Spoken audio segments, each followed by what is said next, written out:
And this morning we're starting with our first message as we officially enter the Christmas season, the Christmas festive season. And I want to just, in our context of our message this morning, and I want to thank the children and the young people and the Sunday school teachers and everyone who worked hard and played their part, you know, for making this day special, starting with a few items, singing the songs we've done, the makeup of the church. So I just want you to put your hands together for everybody who worked hard for the service. And this is going to grow and grow and grow until we get to a place where we can invite the whole city and the whole nation and say, come look at how we honor our Lord and Savior Jesus Christ. Amen. It's just the beginning. It's just the start. We're going to still do greater. Amen. For Jesus. So welcome everybody as we officially enter the festive season. And never forget that Jesus is the reason for the season.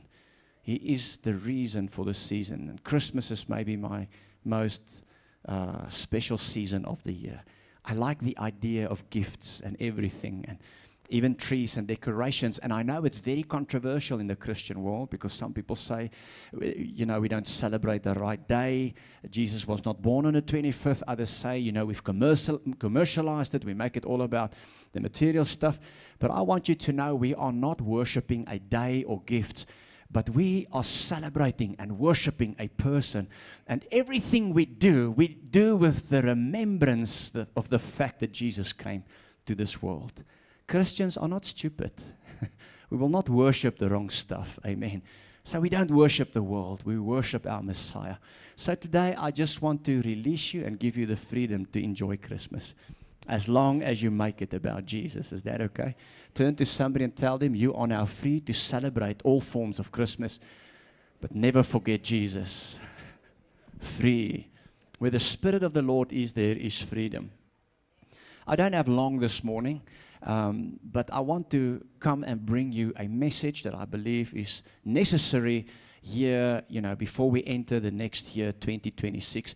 And the message is this: God will guide you. The message is this: God will lead you, guide you, show you the way in 2026, starting as from today. As a matter of fact, He's always been leading you. If you're a Christian, you're a believer, God will guide you, God will lead you. The last few weeks we spoke about vision. Habakkuk says, write the vision. We talked about how to receive vision, understand God's plan, God's purpose for our lives last week. And then we talked about and saw how God's vision is holistic. It touches your body, your family, your work, your career, your finances, every part of your life. Last week we looked at the fact that God, when He looked at us, He but to be a blessing. And we talked about financial vision and what God wants to do even on in a material sense within our lives. But here's the thing: we can never live the dream of God. We can never fulfill the vision, walk in purpose, live a God-glorifying life if we are not sensitive to the leading of God within our lives.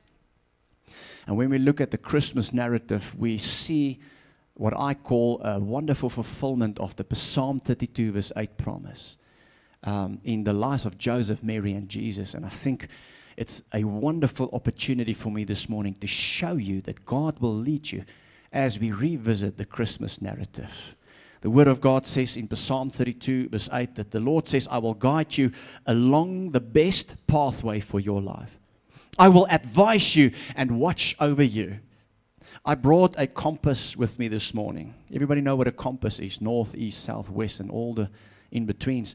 You know, with its needle and pointing to, I don't know, magnetic north, because the needle is drawn to the magnetic fields in magnetic north. Something like that. I don't know everything about compasses, but I received this as a gift from my children a few Christmases ago. And probably, if you're above 40, you won't even see what I'm holding in my hand. But for most of us here, under 40, you can see. It's a little compass. You can come and have a look at it. And a compass's job is to provide direction. If you know where you're heading, you can, look at the compass and you can follow that direction. And I call Psalm 32 verse 8 the compass promise. Everybody say the compass promise. Because it provides direction.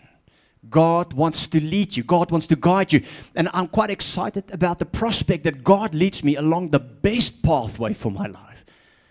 You see, because there are many pathways, there are many ways and routes that you and I can take, but there's only one that God wants you to walk in, to fulfill the dream, to live the dream, and to fulfill the purpose and live for God's glory.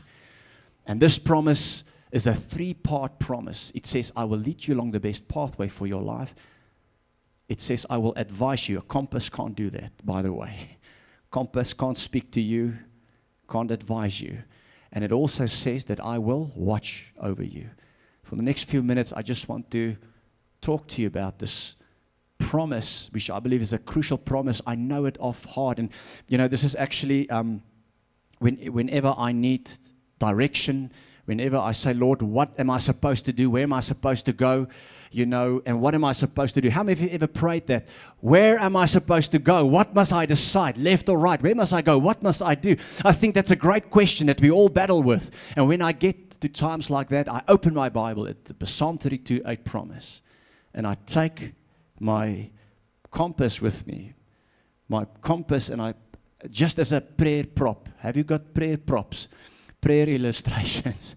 And I put my hand on the compass and say, Lord, I need your guidance. Show me the way. Help me, Lord, to understand. Let me hear your voice.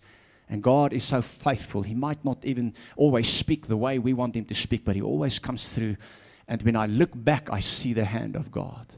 And I know that I am walking in the path that God preferred for my life. And that is my prayer for you here this morning, that we're going to pray in a few minutes that as from today, you and I will be walking in the best pathway of God for our lives. How does it sound?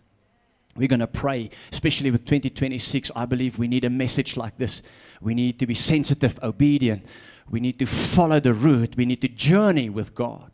So the first part of this promise is, I will lead you along the best pathway of your life. And we see this promise unfold in the story of Joseph, Mary, and Jesus now, don't we? When I look at the birth narrative, I see that God guided and led Joseph and Mary along the best pathway for their lives to bring Jesus into this world.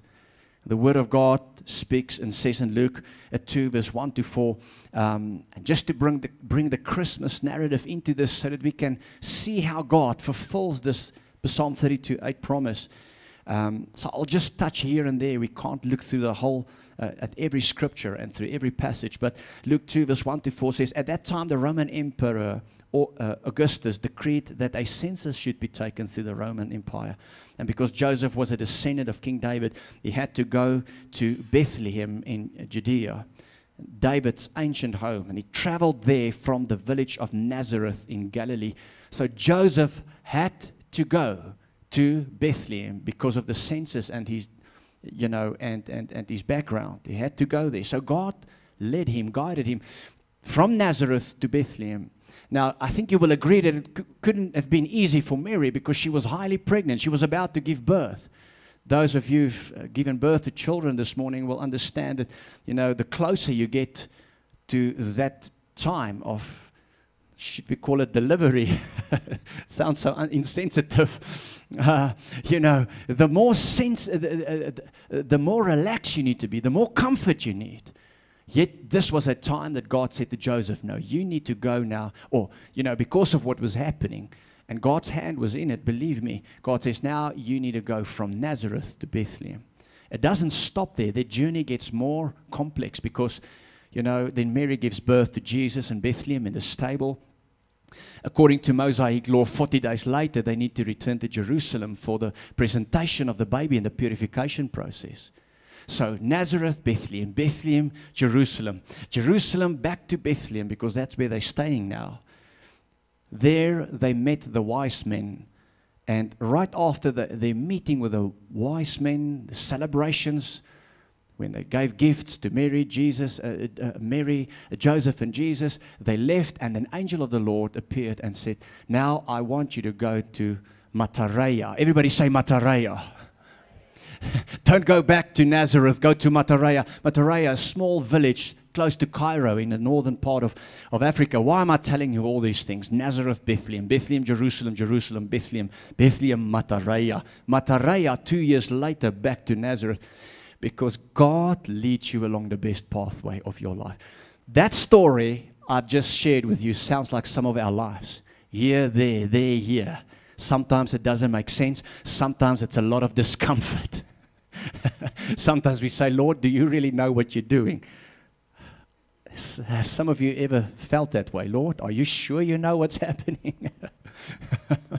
Yes, God will lead you along the best pathway for your life, even if it feels uncomfortable, even if it's difficult sometimes, even if we don't understand it. I'm here to tell you that God is still leading us. And I want to prophesy over you that God's going to lead you along the best pathway, the only pathway for your life in 2026 to walk in purpose, to live the dream, and to reach your destiny. How many of you will receive it with me this morning?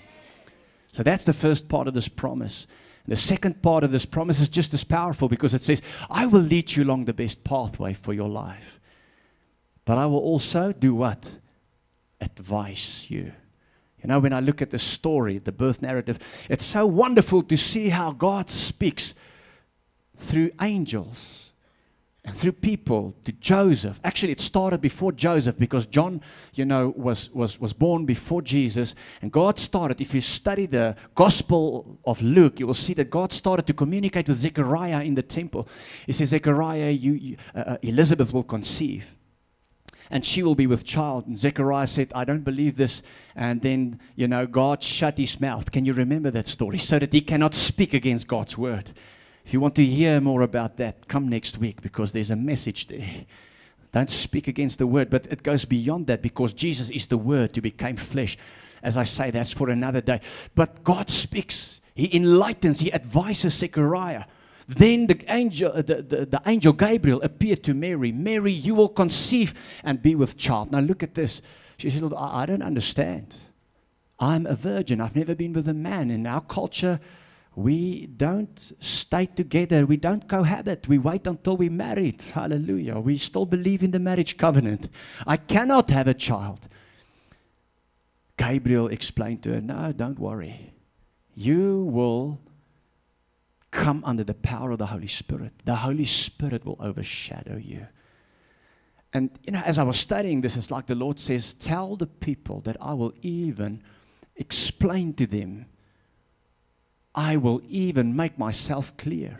I will even give them wisdom and make them understand why they are where they are and what I have in mind and in store for them. But we need to be willing to listen. My question this morning, are we still willing to listen? And a willingness to listen, you know, is to be positioned in the presence of God. We live in such a crazy day in life, and everybody is just so busy with so many things, and we don't listen anymore. Turn to your neighbor and ask them, are you still listening to God? Are you still willing to listen to God? Because God still speaks. Die Here praat nog steeds, my vriend. God het nooit opgehou praat nie. I don't know how to say that in Sotho, but in English it goes like this. God still speaks. He's never stopped to speak. Hallelujah. Some of you go like, well, I don't hear God.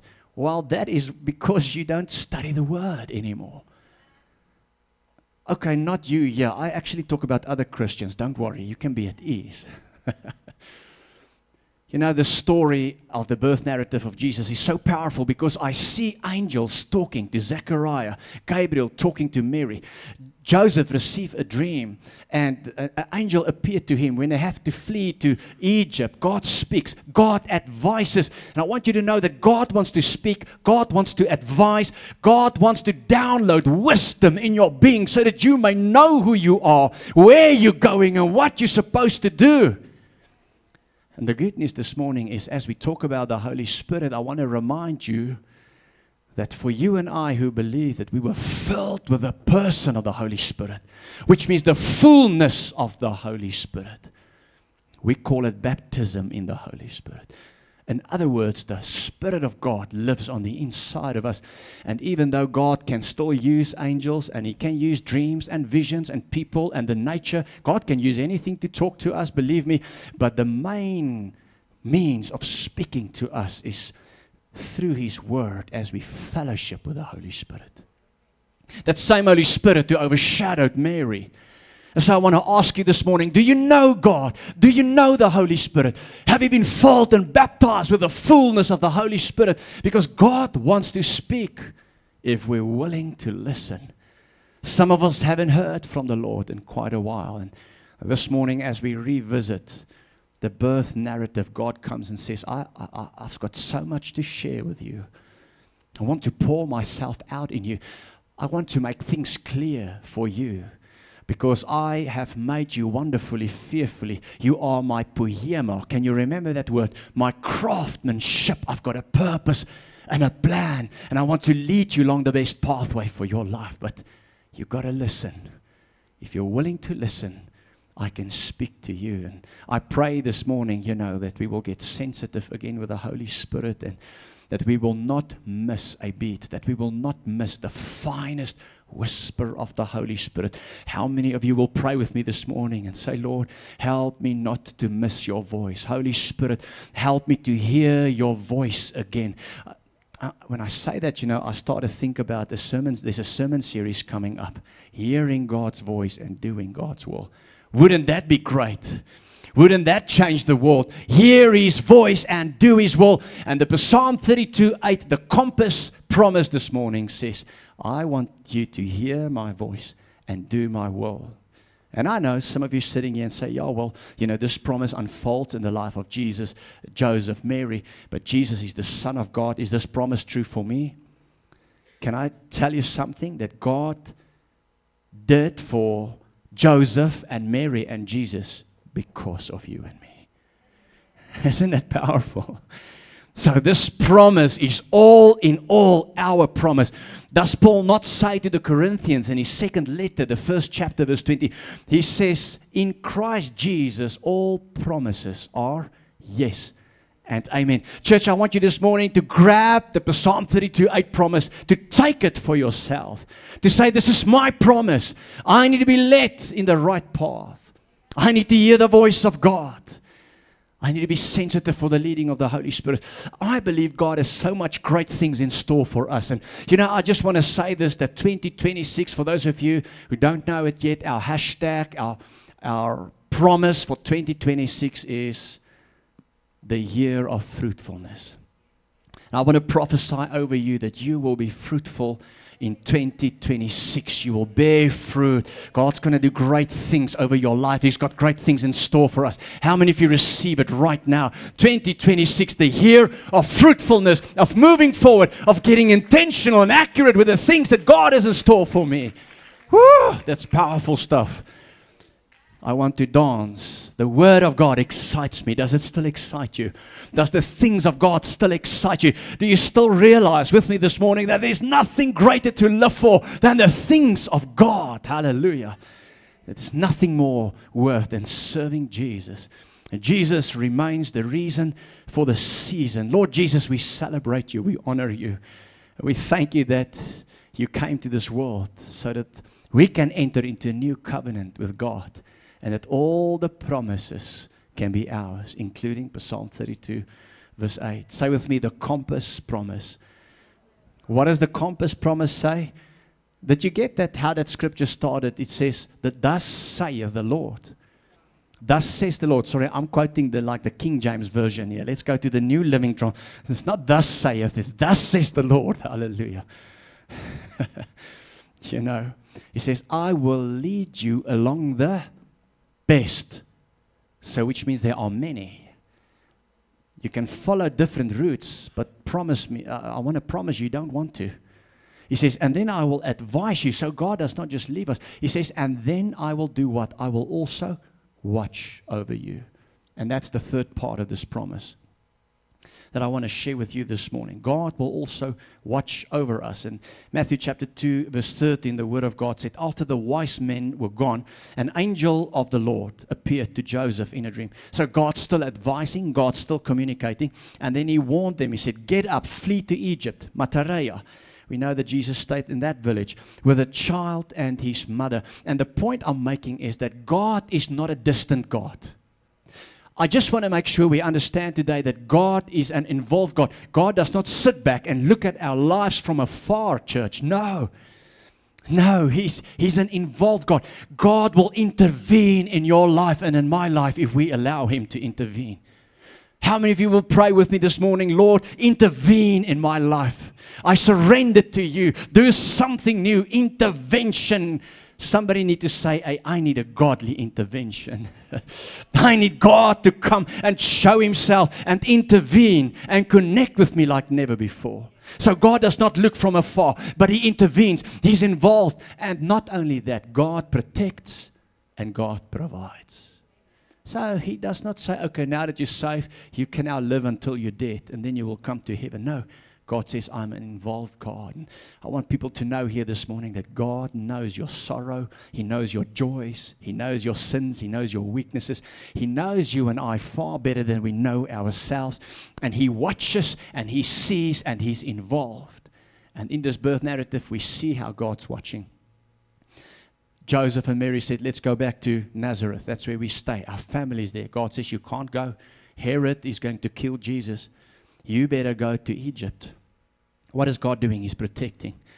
When Joseph and Mary went from Nazareth to Bethlehem, Jerusalem, Bethlehem.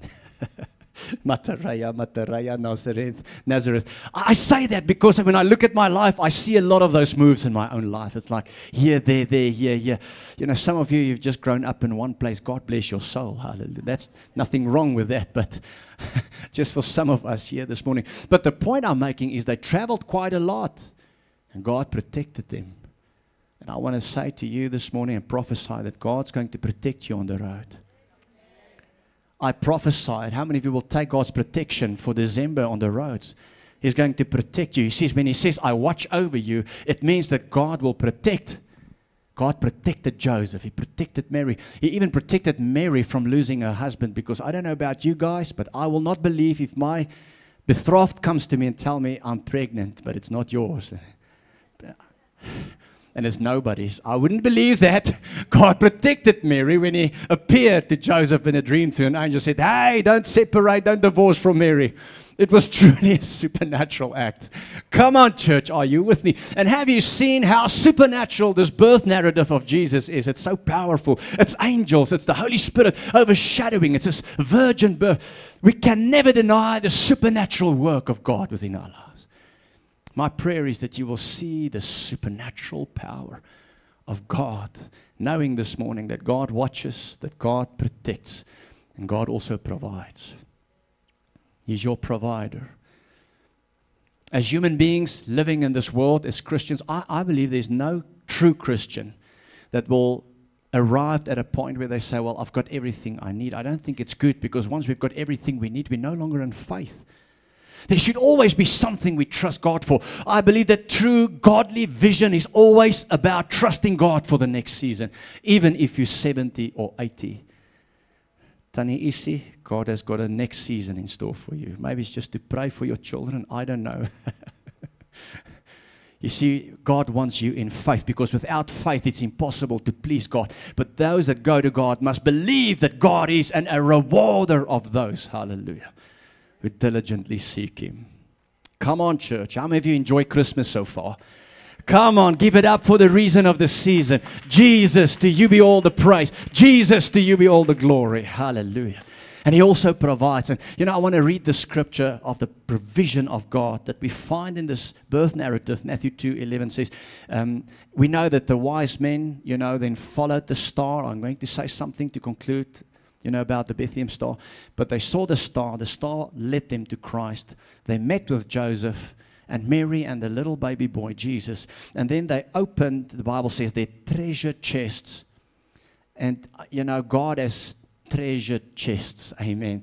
The prophet Malachi says that God will open the windows of heaven. Go like this and say, Lord, open, please open the windows of heaven over this soul. I'm in faith here. I need more, Lord. Not to sit on the stoop and drink coffee and eat rusks, but more to be a blessing. Turn to somebody and tell them, remember, you are blessed to be a blessing. It's never just about yourself.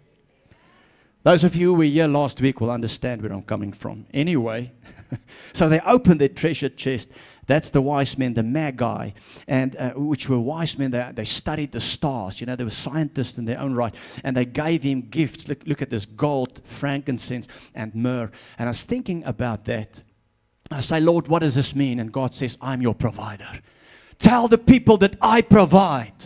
Don't trust in man. Don't trust in systems and in the world, but trust in me, the Lord says. And I will provide, and I will make a way, and I will open the windows of heaven, and you will be blessed to be a blessing. And that's why God gave gold. Gold was to pay for their travel and their accommodation. Isn't it powerful? Joseph was sweating. Lord, I've received an instant family. I didn't ask for it. Instant family. The Lord says, I will provide. The wise men came and they bring gold. They also bring frankincense. What is that? That is probably because of the bad odor they were up against in that stable with all those animals, so that there was fragrance, incense. And then the myrrh was probably as ointment. Probably they used that for Jesus. But what do we learn from this? We learn that God provides. And I want to put you rest assured here today. I don't know what you're going through in your life and what your needs might be. Some of us might be concerned and we don't know where we will get enough, how we will pay for certain stuff. But I want you to know that if you surrender with me to Jesus and say, Lord Jesus, lead me and guide me again on the best pathway for my life, there is provision for you in everything that you need. And even if it's a small thing, God knows about your need. He knows about every part and every need in your life. And just like He provided for Jesus, the little baby boy, and Mary and Joseph, He says, I watch over you. I know what you need. I'm involved. I'll protect you, and I will provide for you. How many of you say, yes, I receive the provision this morning? Lift your hands with me as an act of faith. Say, Lord, open the windows of heaven. You know about my needs. You know about my future. You know about my concerns, my worries and my fear. But please, Lord, this morning, as you've provided for Joseph and Mary, let your provision come my way. Thank you, I receive it, Lord, in Jesus' name. And somebody shout amen if you receive it, and give Jesus a big praise in the house of God this morning. Hallelujah. You see, this is where I want to start speaking in Afrikaans. Loof die Here, prys sy naam. Daar's niemand soos hy. You are also like that. When you get excited, you can only speak in your own native language. You don't do that in Afrikaans or English. I've heard you guys, when you get excited, especially when your soccer team wins, you can only speak your language. Zulu, Xhosa, Venda, Pedi, Tswana, whatever it is. Hallelujah. What a good God we serve. And while we're talking of many languages, how many of you are thankful with me this morning that the Lord Jesus came for all of us? Revelation 5 says He died. He paid the price for every tribe, every tongue, every language, every nation. Lord Jesus, we worship You. We worship You that You came and paid the price for all of us, so that whoever believes and proclaim the name of Jesus shall be saved and do not need to perish. Come on, let's give the reason for this season, Jesus. A big praise, a big shout in this house this morning as we worship Him in Jesus' name. Let's conclude. You know, I want to conclude with the Star of Bethlehem, because it's like the cherry on the cake. It's like a metaphor of how God leads and how God guides. And led by the Star of Bethlehem, Matthew chapter 2, verse 9 to 10, the Word of God says, after this interview, what interview? Herod wanted to kill Jesus. He didn't know where Jesus was, but he suspected that the wise men knew. And so he spoke to the wise men, and they had this interview, and he said, hey, once you discovered where Jesus is, please come back, tell me. Obviously, he wanted to kill him because of the prophecy. They knew that the king would rise from the Jewish people. So after this interview, the wise men went their way, and the star they had seen in the east guided them to Bethlehem. Guided them to Bethlehem. Now this star, I've done some research, it looks like it was a conjunction of planets. It was not just like a sun, but it was a conjunction of planets. Some of the research indicates that it could have been Venus and Jupiter. So they were aligned, an orbital alignment, and they glow bright together. And here's the thing, and this is what I want to say, and God used this conjunction of planets to be a bright light in the sky. Now get this, Here's my prayer. You want to know what I pray for you this morning? What I really pray, what I really wish for every person here, is that God's guidance in your life will be as bright as that star that the wise men saw. May His guidance be so clear as from today, that you will know whether it's left or right, whether it's forward, that you will just be so intensely aware of what you need to do, so that you may walk in the best pathway of God's plan for your life. So they saw the star, and they seen it in the east, guided them to Bethlehem. It guided them to Bethlehem. What does the star do? The star leads to Jesus. God always, as a matter of fact, we cannot walk in God's best pathway for our lives without Jesus. And maybe there's some of you here this morning, and this is the second thing I want to say, that Jesus Christ is actually the star of Bethlehem. And I want to ask you this morning, is He the star of your life? You see, I believe people go astray in life because Jesus is not their number one priority. Jesus must be the champion, the star. He must be everything to you and me, church. And God speaks to some of us here today. And that's why in Revelation we read that, I think it was one of the churches that I think it was the church of the Ephesus, where one of the things God had against them was that they left their first love. My friend, you cannot be led and guided by God if Jesus is not your first love. He's not the star of your life. The star of Bethlehem must become the star of our hearts and our lives. And once Jesus claims His rightful place in our lives, God can guide and lead us along the best pathway for our lives. And that's what I want to talk to you about. Just say this to you. There's just something that lives in my heart, and I've been saying it for the last few Sundays. The most important thing that you can do with your life is to start a relationship for Jesus Christ. Nothing is more important than beginning and starting a relationship with Christ Jesus, and then live for His glory and His honor and His purpose. Is He still the star of your life? Some of us are chasing our own dreams, our own plans. There are many ways. There's a permissive will, but there's only one good, pleasing, and perfect will. There's only one best pathway. God knows how to get you where you need to be, from where you are even today, in the shortest period of time. Can you remember the Israelites? When they were delivered from slavery, from the Pharaoh, He said, okay, you can go after the 10th plague. He said, okay, you can go. And it is always amazing to see how God guided them to the Red Sea. I mean, that didn't make sense now, does it? Because getting to the Red Sea, and then what? God knew that they were not ready for their enemies. God knew exactly that He was going to do a miracle.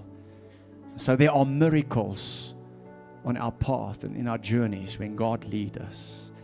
How many of you are ready with me this morning to surrender to Jesus? Make Him the star of Bethlehem. Make Him the star of Christmas, the reason for the season. Say, come, Lord Jesus. Come take your rightful place in my life here this morning. May the Holy Spirit overshadow me, testify of you in my life, so that I may fulfill your call and purpose for my life. For a moment, let's just close our eyes and bow our heads. I want to read one more scripture and then pray. Psalm 25, verse 12 to 13. The Word of God says, who are those who fear the Lord? And while every eye is closed and head is bowed, I just want you to spend some time with Jesus. The Bible says, who are those who fear the Lord? Do you fear Him? What do I mean by that? Have you surrendered your life to Jesus? Is He the star of your heart? Do you seek Him in everything you do? How open are you to the presence and the power and the voice of the Holy Spirit in your life? We live in a day and time where people say they're Christians, but they no longer fear God. That's why they do their own stuff, make their own plans, follow their own paths. The fear of the Lord means this morning, we need you, Jesus. Show me the way. It continues to say, if you fear Him, He will show you the path that you should choose. That's my prayer for you this morning. That you will understand the direction that you need to go as from today. Verse 13, and they will live in prosperity. What does prosperity mean? Understanding the purpose of God for your life. Prosperity is not money. It includes that. But it's not what prosperity is all about. And look at this, and their children will inherit the land. Lord, this morning we give you praise for the Psalm 32 verse 8 promise, the compass promise, Lord. Thank you that you lead us, that you guide us, that you advise us and watch over us. And I just pray for your people here this morning, every person under the sound of my voice. I pray, Lord, that we may get accurate once again. I pray, Lord, help us to surrender to your will, Lord, not to pursue our own things, to take life as it comes, but to understand, have understanding of what you plan for us and to pursue that with everything that we are. I pray it over every person here this morning.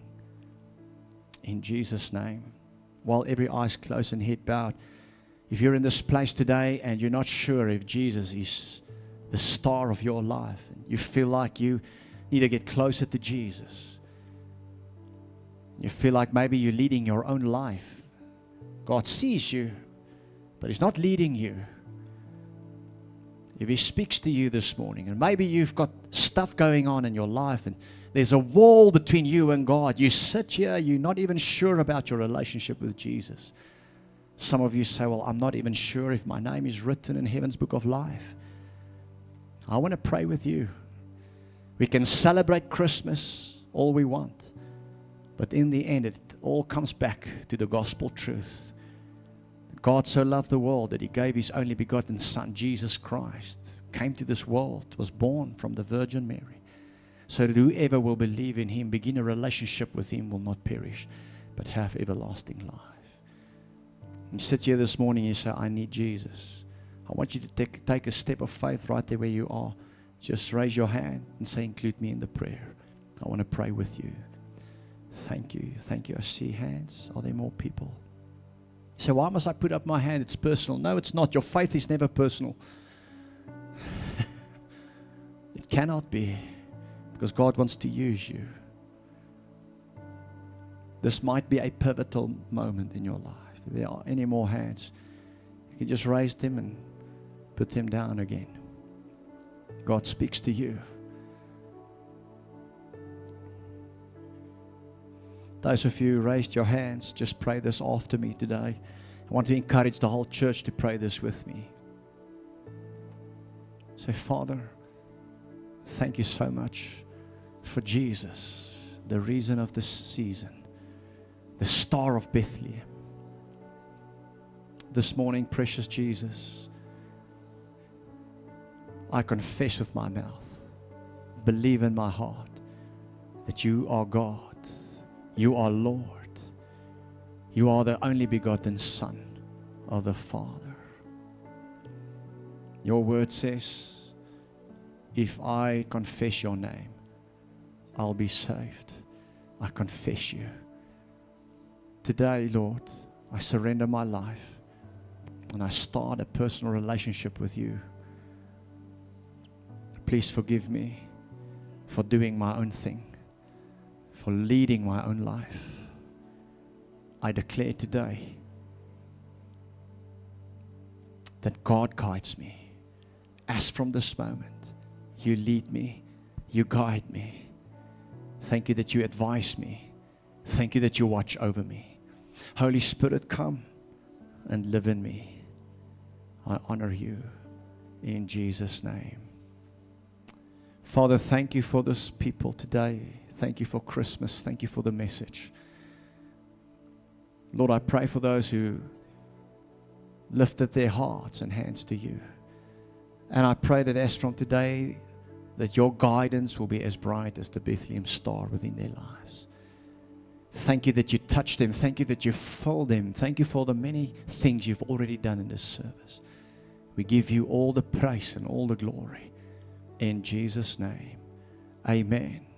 And give Jesus a big praise. Come on, turn to somebody and tell them, I'm glad you came. I'm glad you're here.